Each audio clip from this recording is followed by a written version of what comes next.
How can you get all the health benefits of exercising consistently, even if your schedule is crazy busy, and make sure that your body stays feeling well in the process? This was the exact question that I got to discuss with medical students at Midwestern University back in December of 2023. Fortunately for you and for us, they're allowing us to post the lecture that I gave as podcast episodes. So for the next 2 weeks, we're going to be breaking this lecture down into 2 parts. Today is going to be part 1, and next week is going to be part 2. So we are going to cue our introduction, and we're going to dive right into this conversation. All right, so today I have a presentation that is going to be making a very big claim, okay? But I've seen it to be true 100% of the time for over a decade. So I feel very confident making that claim, all right? And today we're going to be talking about the exercise for life principles. And the claim that I'm going to be making, this is a simple framework to build your health, strength, and function every single time you exercise for the rest of your life and feel amazing while doing so, no matter how busy you are, how little you slept, or how terrible your body feels. Because what I found being a personal trainer now for over a decade is that the 3 biggest reasons why people feel like they can't exercise is they don't have time, they don't have energy, or their body isn't feeling up for it. And if we can overcome those 3 things, then exercise becomes a lot more feasible. And as students, those are 3 things that we tend to run into a lot: not having time, not having the energy, or just not feeling up for it, okay? And so today I want to present to you a framework to help you overcome all of that, all right? Quick disclaimer about what we're going to cover today. The testimonials, the results that I'm going to be sharing in this presentation, I'm not going to be claiming that the exact same experience will be happening for you, because everybody's response to exercise is somewhat different based on the individual idiosyncrasies of their body, as well as the other environmental and lifestyle factors that are outside of the scope of exercise altogether. The content of today's presentation, including questions and comments, will likely be repurposed and published on our various social platforms, including our podcast. So I have a video camera going, mic going for that, okay, audio recording. So if you don't want to be on camera, if you don't want your stuff recorded, that's completely fine. I'm just giving you a heads up of what is going to happen with this presentation. And number 3, by being here at this presentation, you agree to accept responsibility for the outcomes of implementing the information presented and not hold the presenter, that's me, my company, Self-Made Fitness Inc., as well as any of our officers liable in any manner for any outcome that may come as a result of implementing the presented information.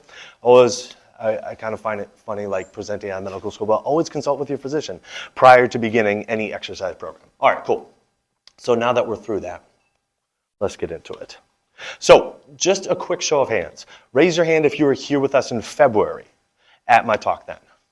Okay, awesome. So we got a few veterans, a lot of new people. Fantastic, okay? Because what we are going to start with is kind of a quick recap of what we discussed in February, because today's talk is going to be building on what we discussed in February, okay?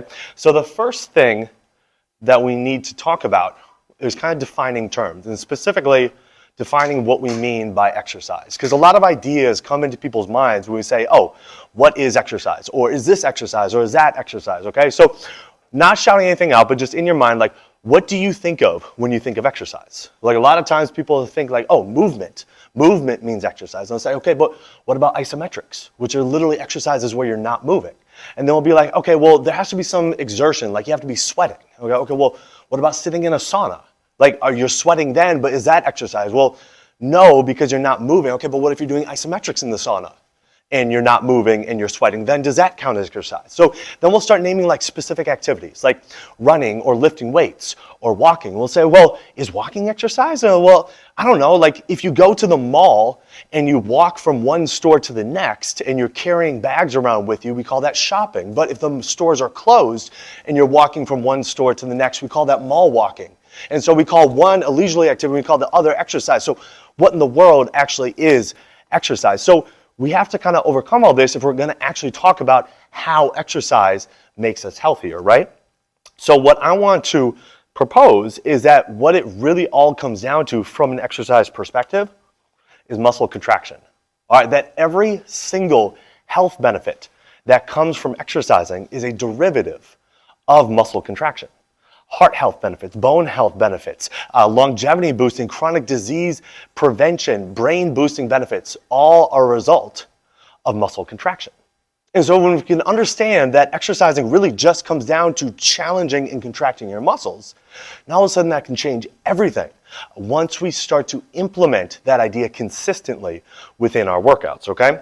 So the common principle as far as like how exercise actually helps us become healthier is that the more your muscles contract, the more consistently they contract, the more frequently they contract, the longer they contract for, the more intensely they contract, the more health benefits you're going to get.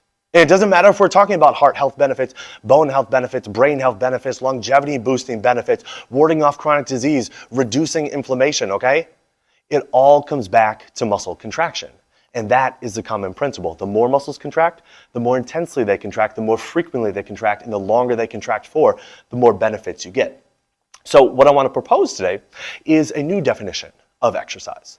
And the definition that I work off of is exercise is challenging your muscles with the intent of improving the health and function of your body.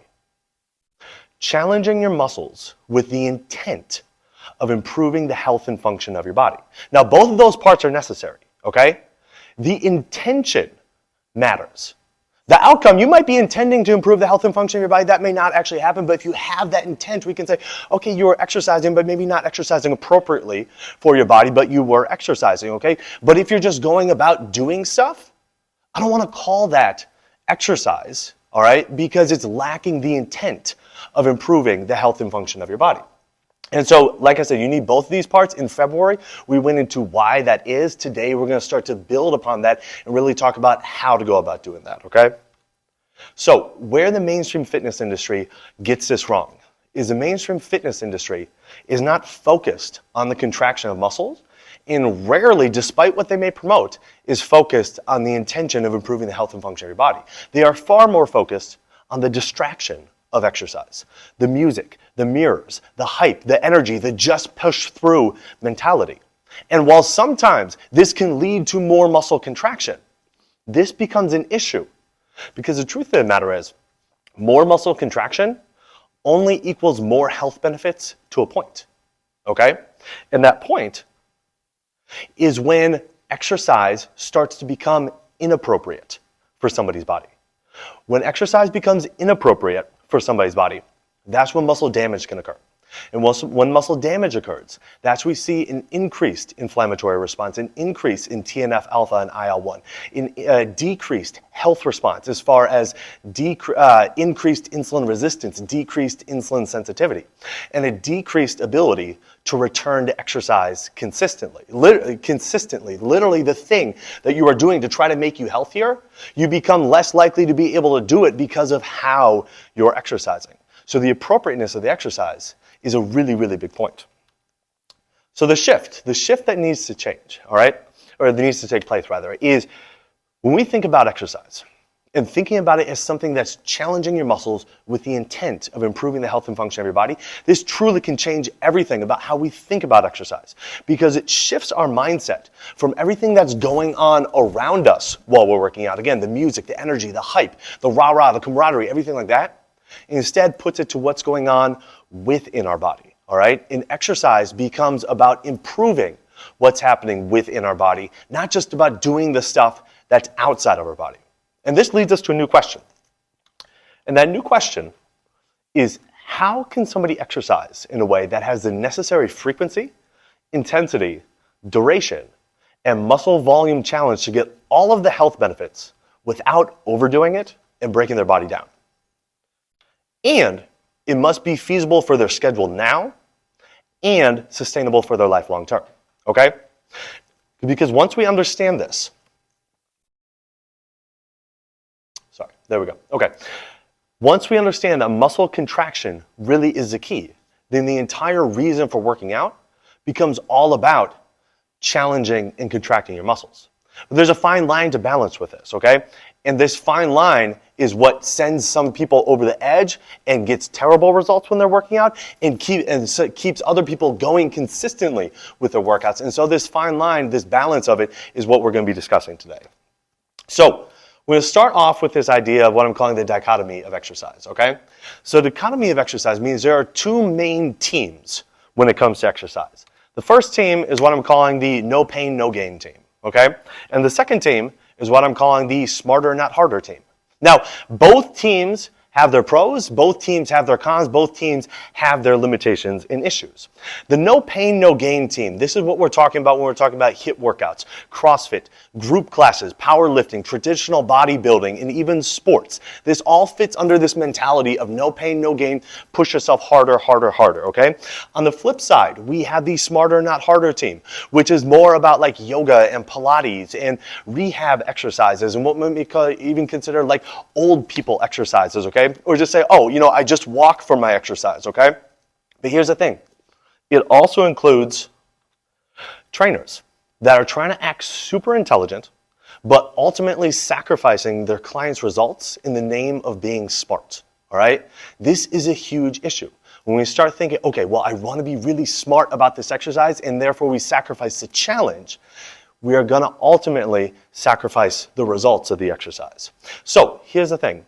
Neither approach is enough to consistently get positive results, okay? Which then begs the question, well, what is needed to actually get results? So I'm going to give you a 3-part framework of how you actually get results with exercise. And it's very simple, but it makes all the difference once you understand it. So there's a 3-part formula for getting results. Step 1 is you need to challenge your muscles. Step 2 is you need to recover from the challenge. Step 3 is you need to repeat the challenge. Challenge your muscles, recover from the challenge, repeat the challenge. It's that simple, okay? If there's anything that you're doing during your workouts that is preventing you from either challenging your muscles, from recovering from the challenge that you're doing, or coming back and repeating the challenge, it is ultimately in some way, shape, or form sacrificing the results that you're going to get from your workouts long term, okay? If any one of these 3 parts is missing, you are not going to be able to get consistent results long term, at least from a positive standpoint. So we need all 3 parts. Challenge your muscles, recover from the challenge, and repeat the challenge. So step 1, this challenge, okay? The challenge is the no pain, no gain crowd. All right, this is typically where this mindset fits in, okay? Push yourself harder, push yourself again and again and again, okay? High challenge, high contraction, high opportunity for change, and also a high opportunity for results, but there's also the chance that we start exercising inappropriately for our body. So people get beat up, they get achy, they get sore, they get injured. And they say, this whole no pain, no gain mindset, this isn't for me, okay? It's focused on maximizing the effort today, but it doesn't take a long-term view to what you actually need to do in order to remain healthy and consistently get results from your workouts. The recover from and repeat, this is more of the smarter, not harder crowd, all right? Lower challenges, easier to recover from, easier to repeat, but lower opportunity to create change within your system, okay? A big thing that needs to be understood with this is that repeating low challenges over and over is one of the surest ways to see your health decline. Repeating low challenges over and over is one of the surest ways to see your health decline, because think about it like this. The only faster way is to do nothing. Like if we have a baseline of doing nothing, a low challenge is just one step above that. The name of the game isn't trying to get one step above doing nothing. We're trying to get as many steps above doing nothing as we can, and then come back and be able to consistently keep doing that, okay? So this is a really big point, because a lot of times we get caught in the mindset of, well, something is better than nothing. My schedule is crazy. I'm exhausted. I got all this stuff going on, so I'm just going to do something because something is better than nothing. And yes, that's true. But you also have to understand that doing nothing, all right, is the fastest way to see your health decline. If you're just doing something that's just above that from a low challenge perspective, that's just one step above doing nothing. Remember, the name of the game is to try to get as many steps as you can above doing nothing, but do so in a way that you can keep coming back to it over and over again. So, both are needed. You need the challenge, and you need to be able to recover from the challenge within 24 hours and get back to challenging your body again the next day. All right? So this is not something where you work out once and then you take 3 or 4 days off because your body's so aching and sore. It's like you challenge your body as much as you can to the point that you can still recover within a 24-hour period after one night of sleep. And then you're able to come back and you're able to challenge your body again the next day, and you build upon that day after day. How do you go about doing this? There's a shift that needs to take place, all right? Need to shift away from the dichotomy of exercise, from the two teams of no pain, no gain, and smarter, not harder. And what I'm proposing is we need to shift towards exercise for life, utilizing what we're going to be talking about today, which are the 4 exercise for life principles. So, what is exercise for life? Exercise for life is appropriately challenging your body to as high of a level as it can tolerate, such that it can recover enough within 24 hours so you're able to challenge your body again the very next day. It's done in a way that's feasible for your schedule today and sustainable for your schedule long term. All right? The challenge is where we create the change. The recovery and repeat is where we keep the change. Okay? So what do you need to do in order to be able to do this? You need the 4 exercise for life principles. So the 4 exercise for life principles. Principle number 1, use your symptom-free full range of motion. All right? One of the biggest lies in fitness is you need to be using what's just a blanket statement of full range of motion. All right? But oftentimes, full range of motion is what leads people to get injured because it's not specific enough, okay? The typical suggestion from the fitness industry when it comes to how much motion to use, again, is use full range of motion. But how do we determine what is full? All right? Do you do a squat and then you watch somebody else do a squat and say, oh, they went deeper than you, so they're closer to full, so you need to match what they're doing? Do we look at, the anatomy of the hip and say, well, on average, the hip should be able to flex this much, so you should be able to get this low when you squat? Or do we watch a baby squat and we'll say, well, a baby can squat that low, so that's how low everybody should squat, okay? There's a problem with this. And the problem is that each of our bodies is built completely differently from one another. All right, how our bones and joints are structured, how our mass is distributed, the current status of our joints, muscles, tendons, and ligaments, it all varies from one person to another, and often within the same person from one day to the next, okay? What this means is that there cannot be a one-size-fits-all approach to how much to move when doing an exercise. We can't say, this is the rule of exercise. In order to do the exercise this way, you have to move this much. It can't work that way, okay? So what do we do about this? How do you determine exactly how much to move when you're doing the exercise? Well, there's a golden rule to follow, okay? And the golden rule that's typically given, again, is use full range of motion. But there are pieces missing to this advice, okay? And once these pieces start to get added in and you start to follow these pieces, it can change everything to how your body feels and responds to your workouts, okay? The first piece that needs to get added in is all right? In the amount of motion that you're using needs to be specific to your body, your joints, your muscles, your structure. The second piece that needs to get added in is symptom-free, all right? What symptom-free means is the only things you should be feeling while you're doing an exercise are your muscles squeezing and eventually your muscles fatiguing. This means no pain, no discomfort, no clicking, no popping, no zinging, no stretching feeling while you're doing an exercise. The only thing you should be feeling while you're doing an exercise are your muscles squeezing and eventually your muscles fatiguing. Now look, I used to be part of the full motion crowd, okay? But what I found is my body was always tight and achy. I was always having to stretch. I was always having to roll out. And then I'd come back and I'd try to use full motion again. And again, my body was always tight, always achy, always having to stretch, always having to roll out, always sore.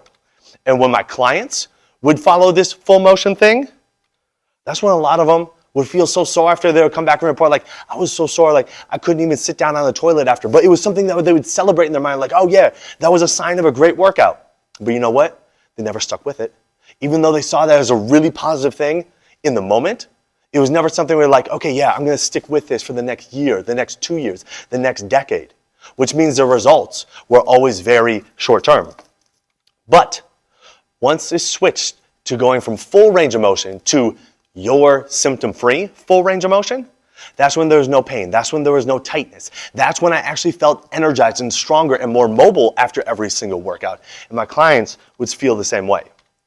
So how do you go about implementing this? There's 4 steps you need to know in order to implement this first principle, okay? Step number 1 is to do the exercise, the motion of the exercise without any added weight. So let's talk about a shoulder press, okay? You do the motion of a shoulder press, reaching straight up, going down, and just see how everything's feeling. Is there any kind of clicking, any kind of popping? Does it feel like, oh yeah, that's about as high as I go, as opposed to really trying to reach up? Just see how your body naturally moves. Find where you can move in an area that's symptom-free, all right? Make mental notes of how much motion you're able to move while doing it symptom-free. And then start by staying within that range of motion. But here's the thing. You need to check in with your body during every single rep while you're doing the exercise and adjust your motion accordingly.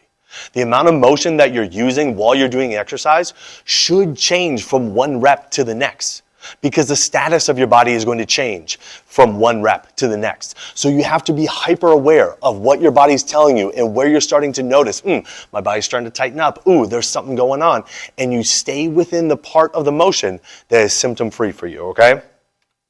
So that's principle number 1, which is use your symptom-free full range of motion. Principle number 2 is to control your moving and non-moving segments, all right? So the second biggest lie in fitness is that good form is how you avoid injury. All right, often we are led to believe that there's correct way to do an exercise and an incorrect way to do an exercise. And the correct way is good form and the incorrect way is bad form. And that the problem is that if we have anything other than quote unquote good form, we try to contort ourselves to then be able to achieve the good form. But I gotta tell you, I've had a number of clients end up feeling really lousy, borderline injured after their exercise because we are trying to achieve the quote-unquote good form. It's like, how does their back bugging them today where we're using perfect textbook form while they were squatting? But the problem was that how they were squatting was not built for their body. It was built for what the textbook was saying, okay? So instead, what we need to consider are two things. The parts of your body that you're moving and the parts of your body that you're not moving, what we call your moving and non-moving segments, all right? So what this means is, instead of thinking, all right, when I do, again, let's say a lunge, all right? When I do a lunge, like I need to have my back knee here, my front knee can't go past this, my torso needs to be doing exactly that, and trying to hit like these exact degree markers while you're doing the exercise. Instead, you think, okay, in general, this is going to be the general motion that I'm going to perform. There's going to be some motion at my ankle, some motion at my knee, some motion at my hip, and relatively little motion happening throughout my trunk. And then you just see how that feels for your body, and the parts that you want to keep still, you keep that still the entire time you're doing the exercise. And the only parts you're moving are the parts that you're wanting to move while you're doing the exercise, okay? So again, instead of thinking, all right, like knee can't go past here or whatever, we just look and say, okay, yeah, like in general, this is what this should look like, and then you just see where you are symptom-free within that motion.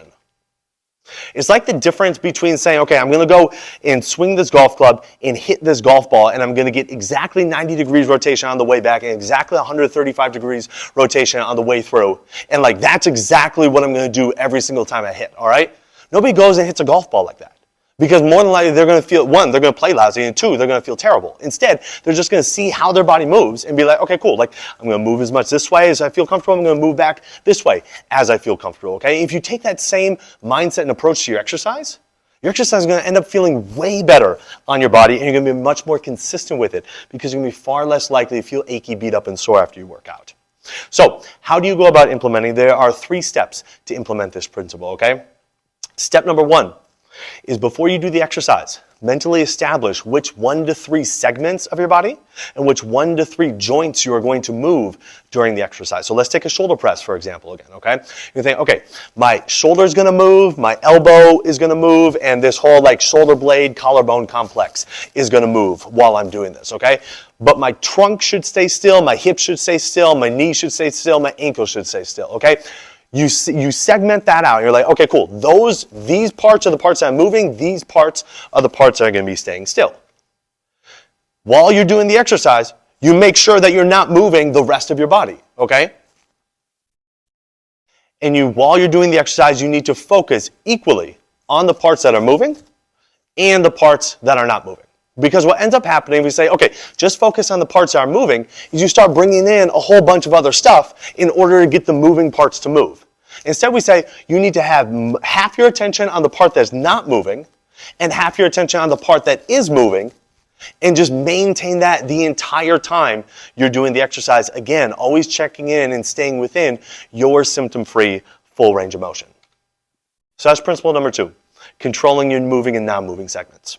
Now, this podcast is for information purposes only. The statements and views on this podcast are not medical advice. This podcast, including Julie and Charlie Gates, disclaim responsibility for any possible adverse effects from the use of information contained herein.